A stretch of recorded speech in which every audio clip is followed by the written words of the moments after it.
Assalamualaikum warahmatullahi wabarakatuh. Salam sejahtera bagi kita semua. Terima kasih atas kesempatan yang telah diberikan kepada Prof. Puji. Kami dari kelompok 1 akan menjelaskan tentang sejarah dan perkembangan akuntansi. Mohon izin memperkenalkan diri.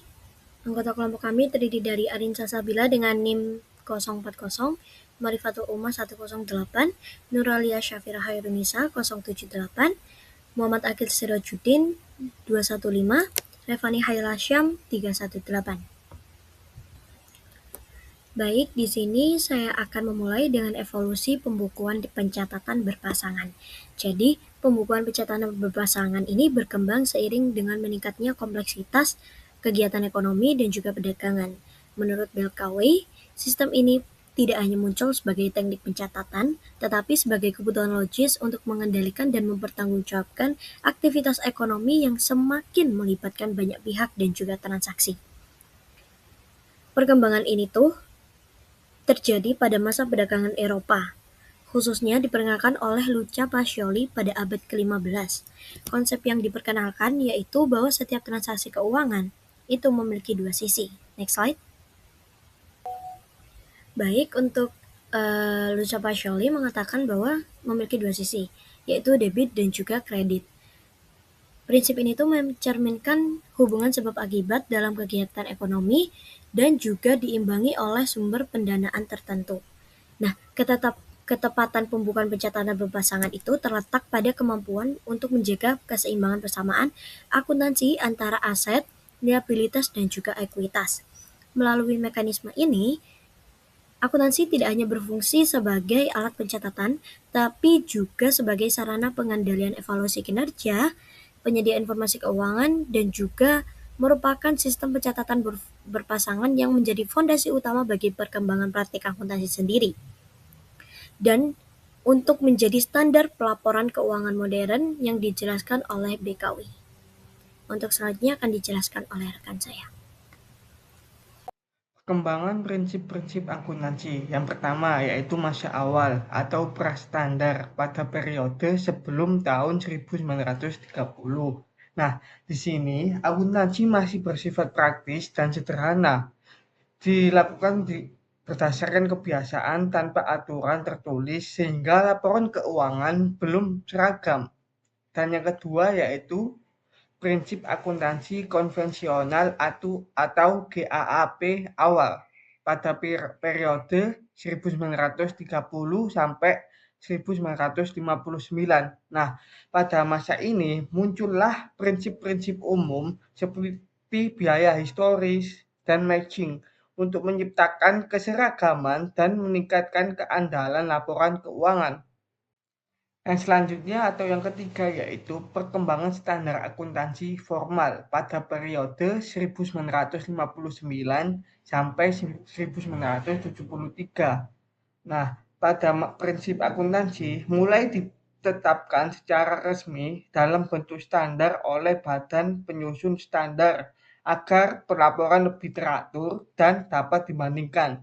Yang keempat yaitu kerangka konseptual atau conceptual framework pada periode 1973 sampai 1990-an.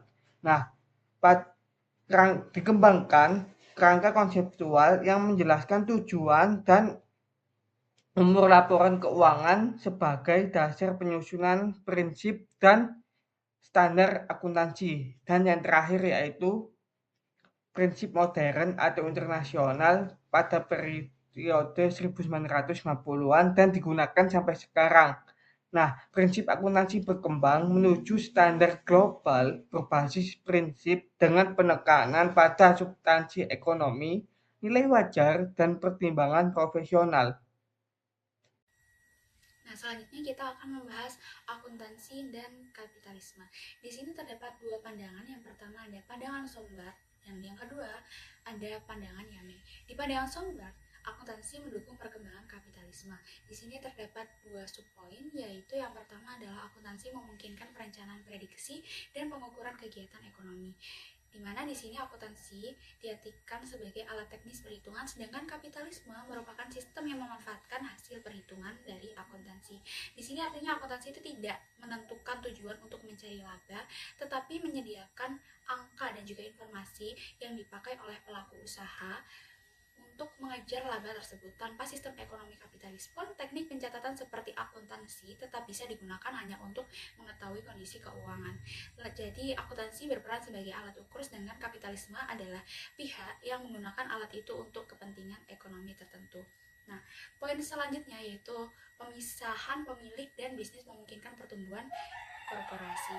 Di sini kapitalisme memerlukan struktur kepemilikan, sedangkan akuntansi hanya menyediakan mekanisme pelaporan. Kapitalisme membutuhkan sistem kepemilikan modal seperti saham dan juga investasi agar perusahaan itu bisa berkembang.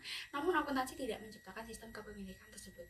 Di sini akuntansi hanya mencatat siapa pemiliknya, berapa modalnya, dan bagaimana kinerjanya. Jadi struktur ekonomi ditentukan oleh kapitalisme, sedangkan akuntansi berfungsi untuk mendokumentasikan dan melaporkannya.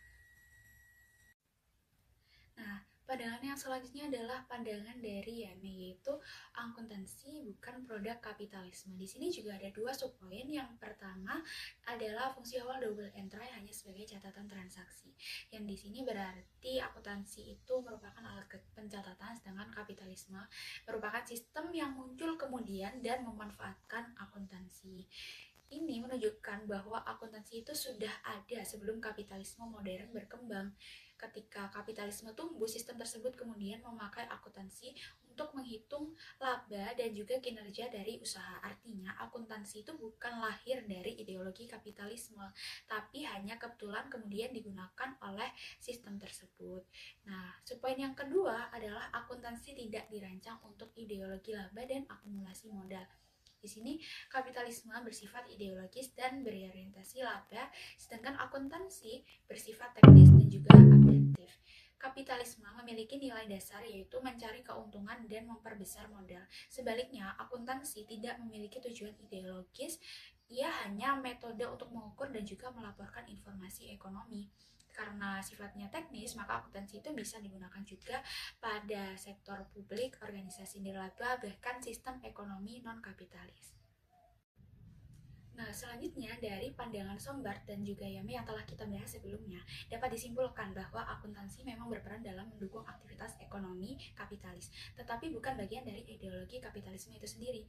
Akuntansi merupakan sistem informasi yang netral dan dapat digunakan dalam berbagai sistem ekonomi, sedangkan kapitalisme adalah sistem yang menentukan tujuan penggunaan informasi tersebut, terutama untuk pencarian laba dan akumulasi modal. Nah, dari hal itu, menurut Belkawali sendiri, di sini akuntansi adalah sistem pencatatan dan pelaporan yang dapat digunakan oleh berbagai sistem ekonomi. Sedangkan kapitalisme adalah sistem ekonomi yang memanfaatkan akuntansi sebagai alat. Oke, sekarang kita akan membahas tentang relevansi sejarah akuntansi, di mana sejarah akuntansi merupakan alat analisis untuk memahami praktik akuntansi modern dan bukan hanya sekedar catatan kronologis.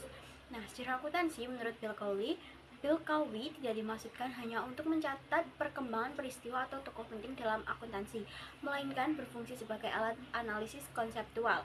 Melalui sejarah dapat dipahami bagaimana praktik akuntansi modern terbentuk melalui proses panjang yang dipengaruhi oleh kebutuhan ekonomi dan kelembagaan pada setiap periode. Nah, dengan perspektif ini, akuntansi tidak dipandang sebagai sistem yang statis dan final. Nah, sejarah membantu menjelaskan alasan dibalik keberadaan prinsip, metode, dan standar tertentu, serta mengapa sebagian praktik dipertahankan sementara yang lainnya ditinggalkan.